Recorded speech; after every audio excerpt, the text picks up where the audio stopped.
Captain Sarah Chun's rescue ship, Mercy's Grace, descended through Kepler 438b's toxic atmosphere, following the distress beacon from what Valorian authorities called a catastrophic mining accident. 50 years of peaceful relations with the Valorian Empire had built trust. Humans regularly responded to such emergencies as part of interspecies cooperation agreements. Atmospheric composition is worse than reported, called out Lieutenant Marcus Webb from the pilot's seat. Sulfur dioxide levels are off the charts. How are the Valorians even operating down there? Dr. Elena Vasquez, the mission xenobiologist, frowned at her readings. The facility is deeper than they indicated.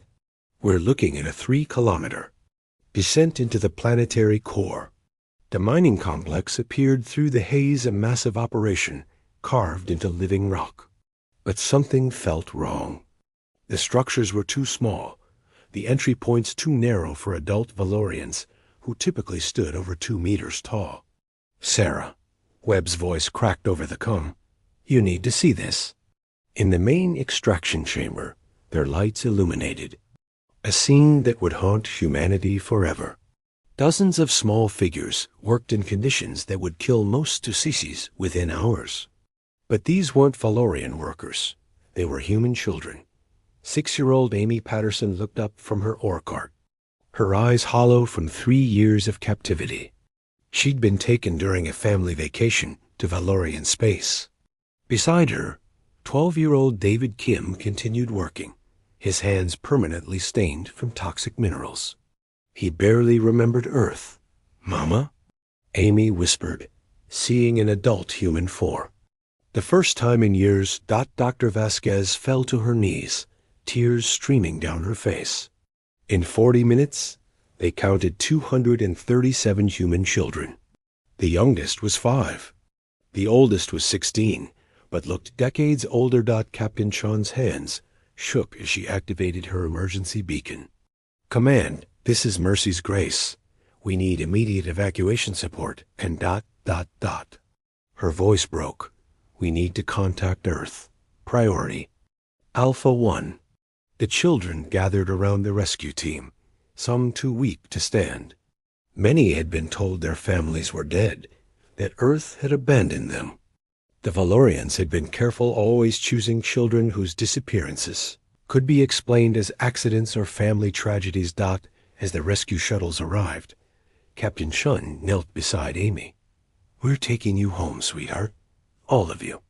But, even as she spoke the words, Chun knew this was bigger than a rescue mission.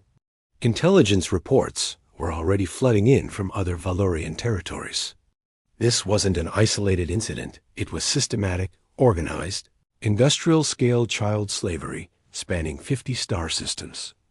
Humanity was about to discover its children had been stolen, broken, and worked to death while they celebrated peaceful coexistence with their captors. The galaxy was about to learn what happened when someone crossed humanity's ultimate red line. Admiral James Harrison stood in the Pentagon's Strategic Command Center, watching intelligence reports cascade across multiple screens. Each one painted a more horrifying picture than the last. In 48 hours since the Kepler 438b discovery, human intelligence assets throughout Valorian space had activated protocols dormant for decades. Sir, we have confirmation from 17 separate facilities, reported Colonel Martinez, his voice tight with controlled rage. Conservative estimates suggest over 10,000 human children have been enslaved across Valorian territories. President Rebecca Stone entered the room, her face ashen from the classified briefings. How long have we known the Valorians were capable of this? We didn't, Harrison replied grimly. 50 years of diplomatic relations, trade agreements, cultural exchanges, they played us perfectly. They always chose children whose disappearances looked accidental. Families on vacation who died in transport accidents. Foster kids who ran away. Orphans from war zones. On the main screen, recorded testimony from rescued children played. 12-year-old Sofia Martinez, taken 4 years ago, described the games Valorian overseers played, forcing children to race through collapsing mine shafts, betting on who would survive. Dr. Patricia Williams, Earth's chief psychologist, had spent 2 days interviewing the Kepler 438b survivors. The psychological conditioning is sophisticated, she reported. They convinced these children that Earth had forgotten them, that their families were dead, that working was their only purpose. In the secure conference room, Secretary of Defense Michael Torres laid out humanity's response options. But President Stone stopped him mid-sentence. "There will be no negotiation," she said quietly. "No ultimatums. No diplomatic protests." General Lisa Chang, chairman of the Joint Chiefs, leaned forward. "Ma'am, the Valorian Empire spans 300 star systems. Their military will face something they've never encountered," Stone interrupted. "Mobilize everything. Every ship, every soldier, every intelligence asset. This isn't war, this is rescue." Within hours, human behavior throughout the galaxy shifted with mechanical precision. Ambassador Sarah Mitchell, who had spent 15 years building relationships with Valorian leadership, submitted her resignation and vanished from the embassy. On Valoria Prime, Trade Representative David Park terminated billion-credit contracts with a single message, effective immediately. Human merchants disappeared from Valorian ports. Human researchers abandoned projects decades in the making. Human advisors to Valorian corporations simply walked away from their positions without explanation. The Valorian Trade Council, dependent on human resources and technology, tried desperately to contact Earth. Their messages went unanswered. In space, something unprecedented began happening. Human ships, merchant vessels, scientific exploration craft, even civilian transports began congregating at jump points throughout Valorian space. They didn't respond to Valorian communication attempts. They simply waited. Prime Minister Zakhtar of the Valorian High Council contacted Earth directly, demanding an explanation for the sudden withdrawal of human personnel. The response was a single transmission: every child, every facility, every person responsible. There will be no discussion until every human child is home. Humanity had made its choice. The galaxy was about to learn that some lines, once crossed, transformed civilized people into something far more dangerous. Fleet Admiral Victoria Ross stood on the bridge of the UE's Retribution, watching as humanity's response materialized across Valorian space. What the enemy saw wasn't the organized deployment of a traditional military force. It was something that violated every principle of galactic warfare. "Admiral, we have simultaneous confirmations," reported Commander Jackson. Hayes. Every human facility, research station, and diplomatic outpost in Valorian territory has been evacuated. Total withdrawal completed in 72 hours. The main tactical display showed the impossible. Human warships appearing throughout 300 star systems without warning, without negotiation, without following any of the established protocols of interstellar conflict. They simply arrived and took positions. Captain Elena Rodriguez, commanding the assault carrier Vengeance, transmitted from the Valorian mining moon of Tethys 7. "Sir, we've located 43 human children in the deep extraction facilities. Ages range from 7 to 15. Requesting immediate medical support. Support is already en route," Ross replied. "Begin extraction procedures. Rules of engagement are clear. Anything that interferes with child recovery is eliminated." The Valorians had never encountered warfare like this.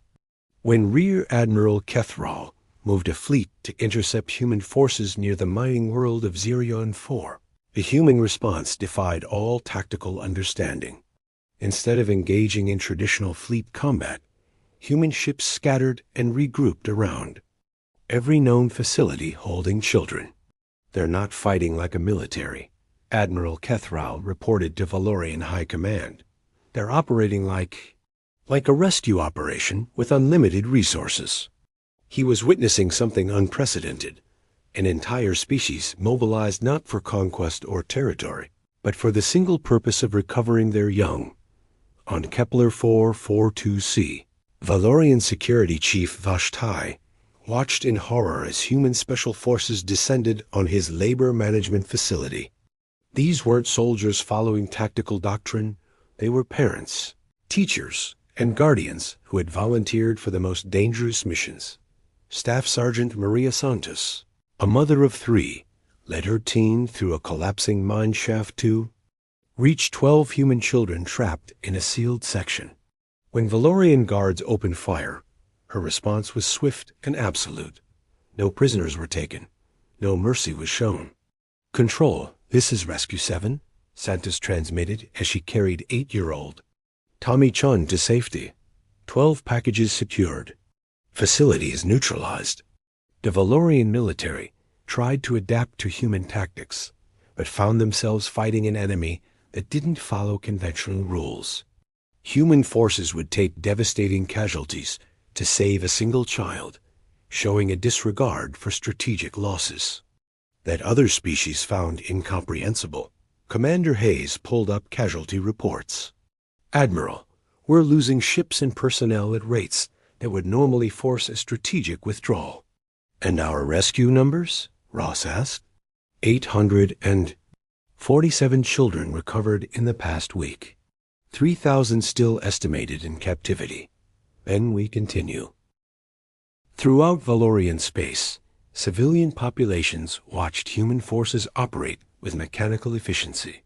They didn't demand surrender. They didn't offer terms. They simply identified facilities holding human children and eliminated anything that stood in their way. The psychological effect was devastating.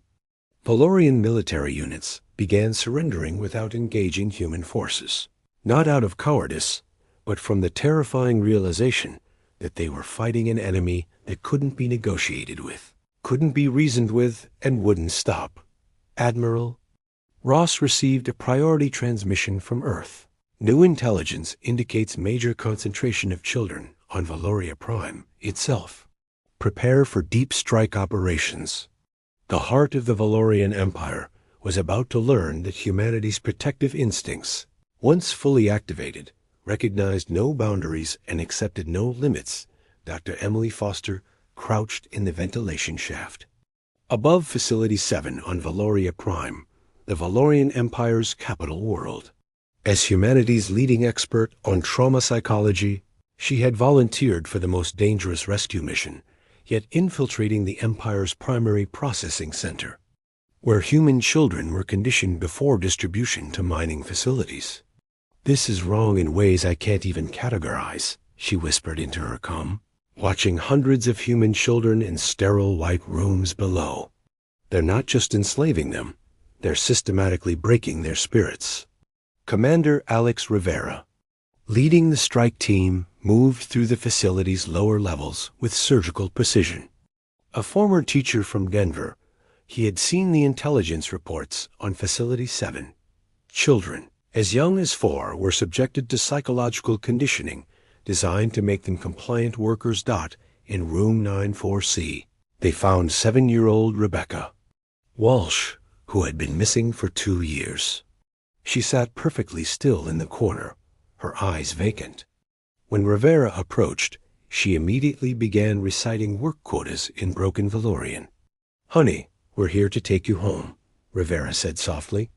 Rebecca stared at him without recognition. Rebecca is designation 4472. Rebecca works quota 17. Units daily. Rebecca is useful. Dr. Foster's hands shook as she documented the conditioning protocols. The Valorians had turned Earth's children into living machines, erasing their identities, their memories, their hope. 3 floors above, Captain Sarah Kim led a team through what the Valorians called the Adaptation Center. Here, newly captured children were prepared for their roles. The walls contained detailed psychological profiles of each child, their fears, their strengths, their breaking points. "Command, "You need to see this," Kin transmitted, her voice hollow. She stood before a wall-mounted display showing acquisition. Targets: photographs of human children throughout the galaxy, marked with projected capture dates and facility assignments. They weren't stealing children randomly. They were hunting them. Lieutenant David Park found the archive's detailed records of 50 years of systematic abduction. Project Harvest, as the Valorians called it, had been planned from the first moment of human-Valorian contact. Every cultural exchange, every trade agreement, every diplomatic mission had been covered for identifying vulnerable human children. 13,000 children, Park reported, his voice breaking. 13,000 over 5 decades. And these are just the ones they kept records on. The rescue operation became increasingly desperate as they realized the scope of the conditioning program. Many children didn't remember their names.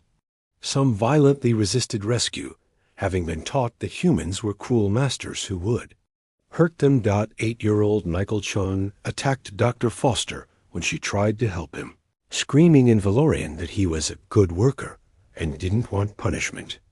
It took 3 adults to restrain the terrified child without hurting him. As the rescue teams worked through the facility, Captain Kim discovered the worst revelation yet: the breeding program. The Valorians hadn't just stolen human children. They had forced some of the older ones to produce the next generation of slaves. In Ward 12, they found 16 teenage girls, all pregnant or nursing infants.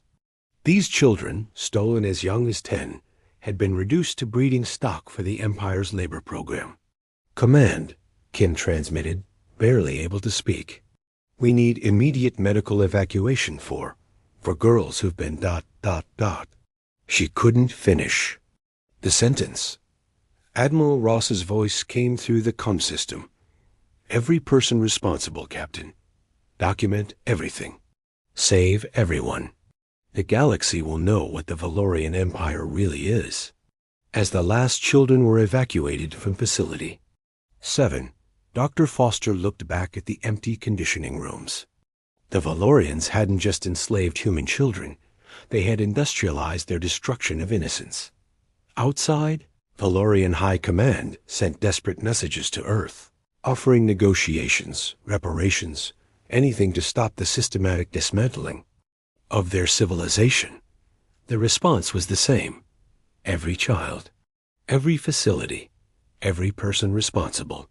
Humanity had seen the depth of Valorian evil. There would be no mercy until every stolen child was home. 6 months after the discovery on Kepler 438b, Admiral Victoria Ross stood in the command center of the UES Retribution, watching the final phase of humanity's response unfold. The Valorian Empire's surrender had come 3 weeks ago, but surrender was not what humanity sought. "Admiral, the last facility has been secured," reported Captain Chun from the mining moon of Zerion 9. 214 children recovered. That brings our total to... He paused, checking his numbers. 11,800. And 47 human children returned home. But the number meant more than just rescue statistics. It represented 50 years of systematic torture, conditioning, and death. For every child they saved, intelligence estimates suggested 3 more had died in Valorian facilities over the decades. President Stone's voice echoed through the fleet communication system.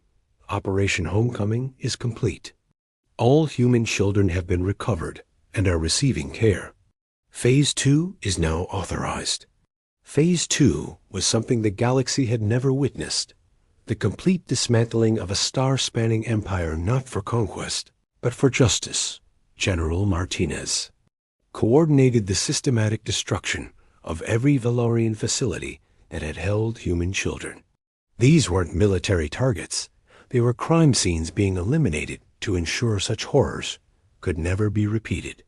"The Taurian Confederation is asking if we plan to occupy Valorian territory," reported Colonel Hayes. Admiral Ross looked at the tactical display showing Valorian worlds surrendering without resistance. "Tell them we're not conquerors. We're Exterminators. On Valoria Prime, the Empire's capital, former Prime Minister Zaktar sat in a human detention facility awaiting trial.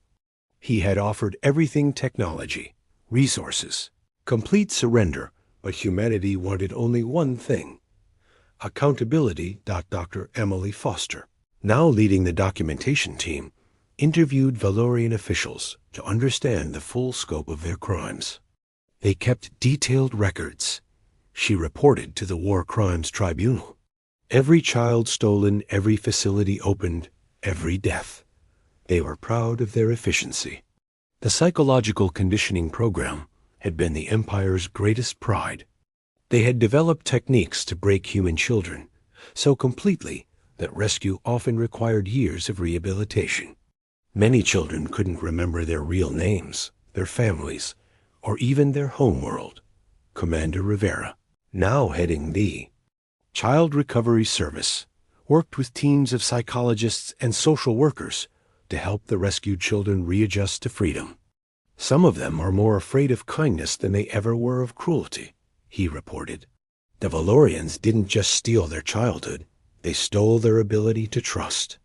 The galaxy watched in horror as humanity's investigation revealed the true scope of Project Harvest. The Valorian Empire had planned to expand the program, eventually enslaving human children from every colony world. Internal documents showed they viewed humans as an ideal species for exploitation, intelligent enough for complex work, but small enough for dangerous environments. 3 months into Phase 2, the Valorian Empire ceased to exist.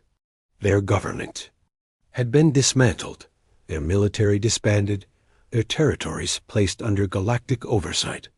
But humanity's work wasn't finished. War crimes trials began on Earth, with every surviving Valorian official who had participated in Project Harvest facing justice. The death penalty, abolished on Earth for over a century, was reinstated specifically for crimes against human children. Admiral Ross received a message from the Galactic Council, expressing concern about humanity's disproportionate response. To the crisis dot, her reply was broadcast throughout known space. Any species that enslaves children forfeits its right to exist as a political entity. The Valorian Empire committed systematic crimes against humanity's most precious resource, our future. We responded accordingly. The final message sent to all galactic civilizations was simple: humanity extends friendship to those who share our values. We offer trade and cooperation to honorable species. But those who harm our children will discover that mercy is a privilege we extend only to civilized societies. The rescued children, now receiving care on Earth and human colonies, would carry scars for life. But they were home. They were safe. And the galaxy had learned that some lines must never be crossed. Humanity had kept its promise. Every child, every facility, every person responsible